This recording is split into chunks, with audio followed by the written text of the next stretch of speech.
Les Sentinelles, direction Malte, décidée à obtenir des réponses après l'assassinat de la journaliste d'investigation Daphne Caruana Galizia. Cette blogueuse de 53 ans était l'une des rares sources d'informations indépendantes de l'île. Trafic illicite, pots de vin, compte offshore, elle collectionnait les scoops autant que les menaces de mort. Au printemps, le magazine Politico l'avait d'ailleurs classée parmi les 28 personnalités qui font bouger l'Europe. Déranger aurait été plus juste. Le 16 octobre dernier, la gêneuse a fini éparpillée façon puzzle. Les commanditaires courent toujours, mais la société civile, elle, n'entend pas en rester là. Je suis Daphné, c'est un sujet de Edward Haywood.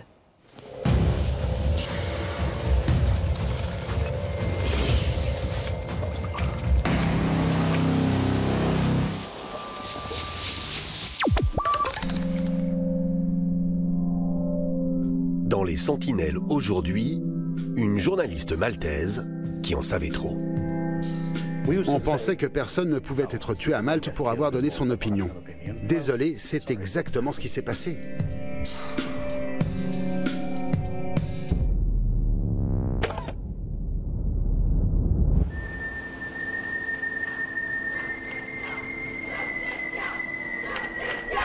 Pour la deuxième semaine consécutive, les Maltais sont massivement descendus dans la rue. Du jamais vu dans cette petite île de Méditerranée. Plus de 10 000 personnes demandent que justice soit faite pour le meurtre de Daphne Caruana Galizia.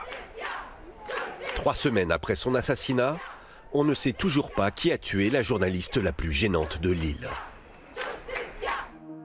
Daphne Caruana Galizia est morte à 53 ans après une longue carrière de journaliste politique.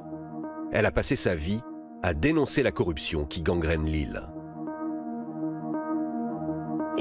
C'était la voix des citoyens. Ils lui racontaient tout ce qu'ils voyaient de douteux, au travail comme dans le gouvernement. Elle était devenue centrale. Ils avaient confiance. Ils savaient que les autres médias ne diffuseraient pas ces informations, mais que Daphne le ferait. Le blog de Daphne, Running Commentary, créé il y a 10 ans, était le média le plus populaire du pays. Plus encore que la télé ou la presse nationale. Sur ce site, tous les politiciens maltais en ont pris pour leur grade. Voici la dernière phrase qu'elle a publiée. Il y a des voyous partout aujourd'hui. La situation est désespérée. C'était le 16 octobre, à 14h35.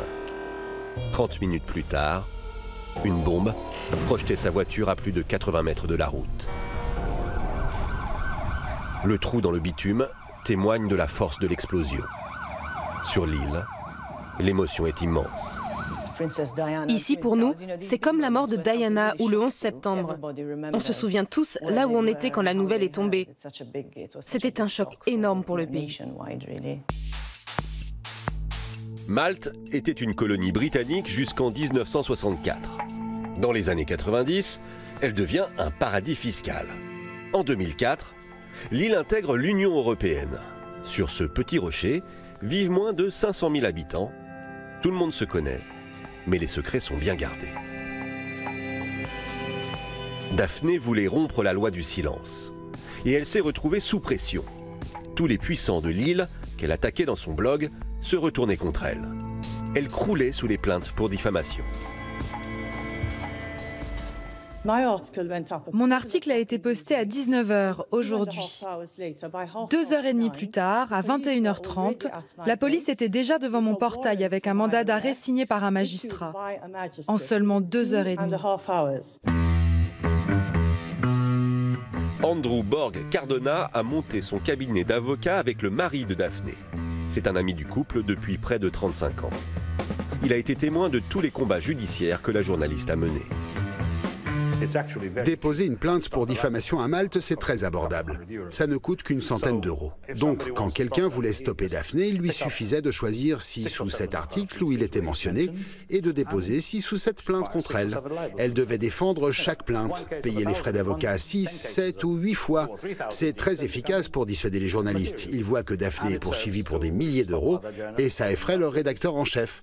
Sur ce point, Daphne avait de la chance, elle n'avait pas de rédacteur en chef. Elle pouvait dire ce qu'elle voulait et elle ne s'en privait pas. En 2015, éclate l'affaire des Panama Papers, une fraude fiscale planétaire qui éclabousse notamment des membres du gouvernement maltais. Daphne va s'emparer du dossier et s'attirer beaucoup d'ennemis. C'est à cette date qu'elle rencontre Michael Briguglio. Ensemble, ils vont lutter contre la corruption. Elle avec son blog, lui en organisant des manifestations. Aujourd'hui, Briguglio mobilise l'île en mémoire de Daphné.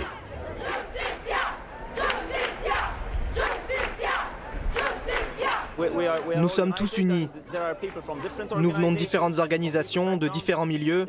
Nous sommes tous ici pour demander la justice pour Malte. Nous sommes ici pour exiger la démission du procureur général et du commissaire de police. Et nous appelons également à réformer la constitution maltaise. Sur son t-shirt, Michael Briguglio a imprimé la dernière phrase de Daphné. Les deux plus grandes manifestations civiles de l'histoire de Malte, c'est à lui qu'on les doit.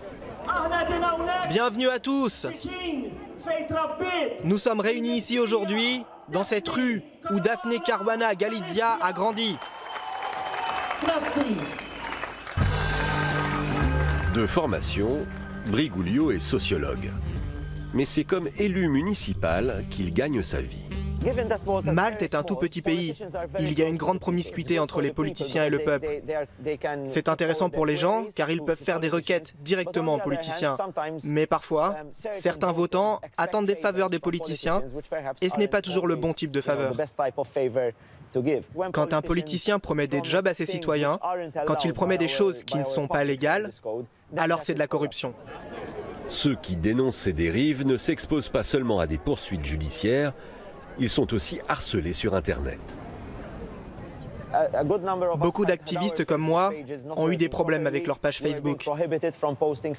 On ne pouvait plus rien poster, rien ne fonctionnait. Et c'était très frustrant.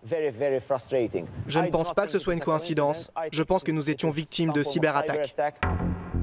Les cyberattaques contre Daphné étaient quotidiennes. Mais ça ne l'a pas arrêtée. Alors ses ennemis sont passés à l'étape supérieure. Ils ont égorgé son chien. Mais comme Daphné ne se taisait toujours pas, ils ont tenté à 2 reprises de mettre le feu à sa maison pendant son sommeil. Le 16 octobre, ils ne lui ont laissé aucune chance. Maintenant que Daphné a disparu, le déchaînement de haine se concentre sur cette femme, Marlène Farrugia. Ensemble, elles avaient dénoncé la privatisation massive des services publics de l'île.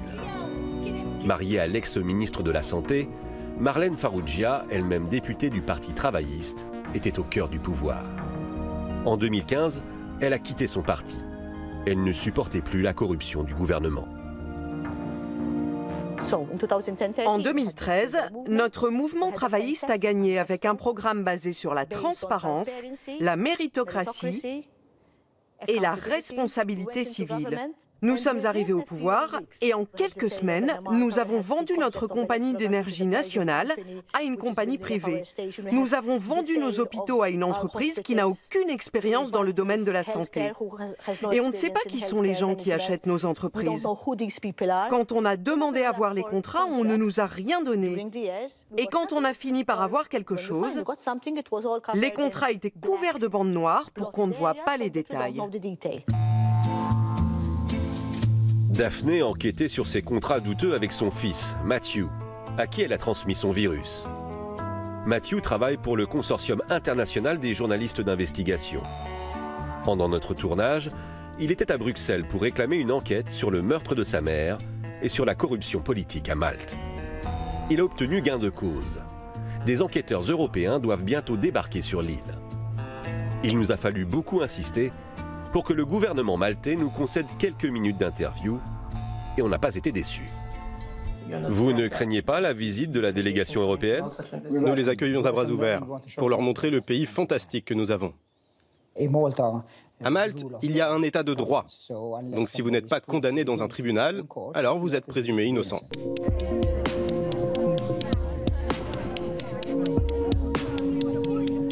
Le problème, c'est que les Maltais n'ont plus confiance en leurs institutions. Alors pour obtenir la tête du procureur et du chef de la police, ils ont décidé de camper devant le palais du Premier ministre. Et ce sont les femmes qui ont montré l'exemple. Les hommes vont nous rejoindre très bientôt. Mais en tant que femmes, nous devons nous organiser pour être le moteur de cette manifestation. Alors on avance au jour le jour, en espérant qu'on tiendra aussi longtemps que possible, dans l'espoir que le Premier ministre prenne enfin une décision et qu'on ne doive pas dormir dans ses tentes pendant des semaines. 12 jours après notre tournage, le gouvernement maltais n'a toujours pas cédé aux demandes des manifestants. Et personne ne sait où en est l'enquête.